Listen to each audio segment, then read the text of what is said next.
Either you are happy, unhappy, successful, unsuccessful, satisfied, unsatisfied. There is a reason whatever you are being today.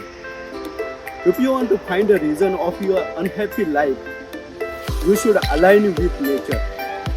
You can see heavenly atmosphere here in Devgar. You can experience here and bring out a reason of your happy life. जेव्हा कोकण आपलंच असा.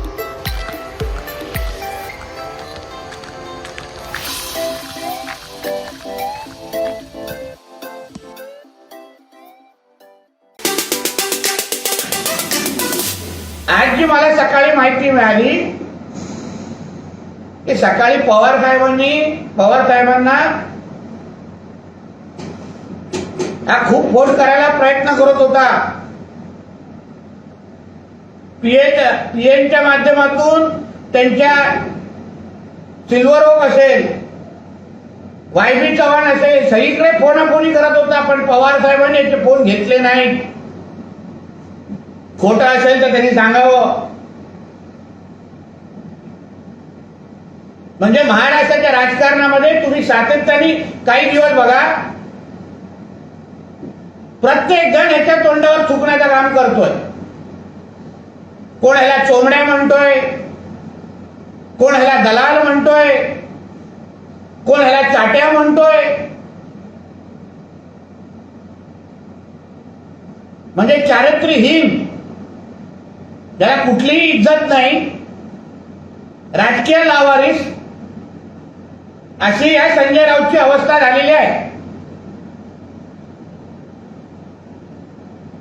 सातत्याने मूळ समाजवादी विचाराचा असल्यामुळे, मार्क्सवादी विचाराचा असल्यामुळे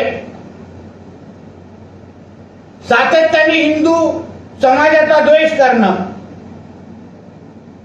हिंदू देवी देवतांचा द्वेष करणं, हे त्याचं पहिल्यापासून ते आतापर्यंत काम राहिलेलं आहे.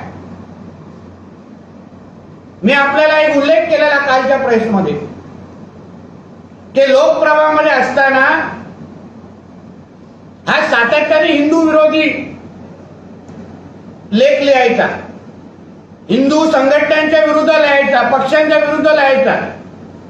मुद्दामून आपल्याकडे लोकसभाचा एक त्याचा जुना लेख आणलेला आहे, जे त्यांनी लोकप्रभामध्ये 26 एप्रिल 1992 मध्ये लिहिलेला होता. रामाची राजकीय फरफट.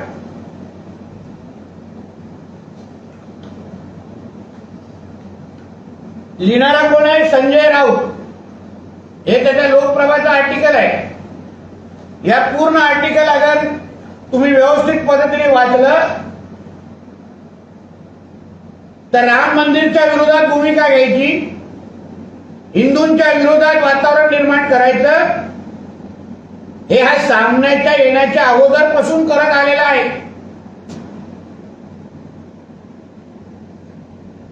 आज पण जे त्यांनी सामन्यामध्ये उल्लेख केलाय, मणिपूरमध्ये जे काही घडलं,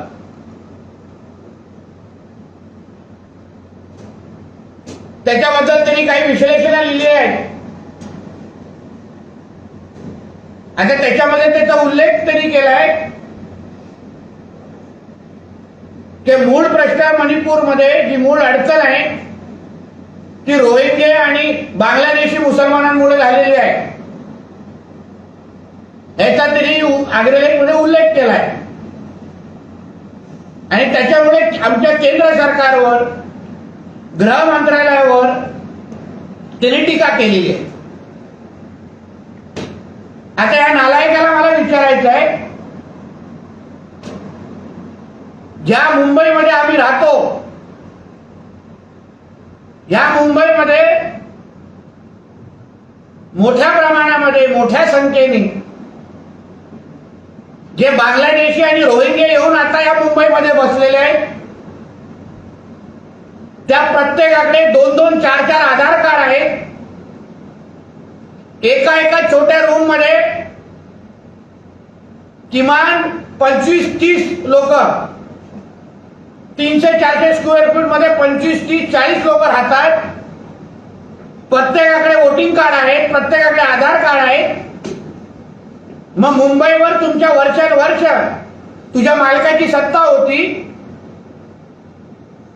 मणिपूर सोड, या मुंबईमध्ये जे रोहिंग्या आणि बांगलादेशी त्यांच्याबद्दल काय, त्यांच्यासाठी त्यांना कोणी इथे आणलं, कोण त्यांना पाणी, वीज आणि या सगळ्या सुविधा देत आहे, कोण त्यांना आधार कार्ड आणि वोटिंग कार्ड देत आहे,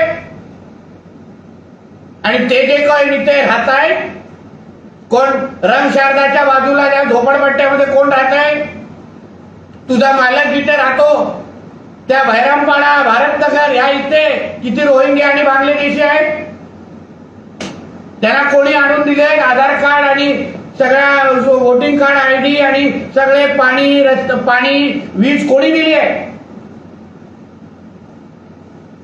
कोण यांच्याकडून हप्ते घेतो,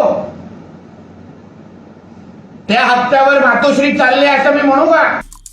आमचे दिवसभरातले सर्व अपडेट्स, ताज्या घडामोडी आणि थेट लाईव्ह पाहण्यासाठी सबस्क्राईब करा, लाईक करा कोकणचं नंबर 1 महा चॅनल कोकणसाद लाईव्हचं YouTube चॅनल.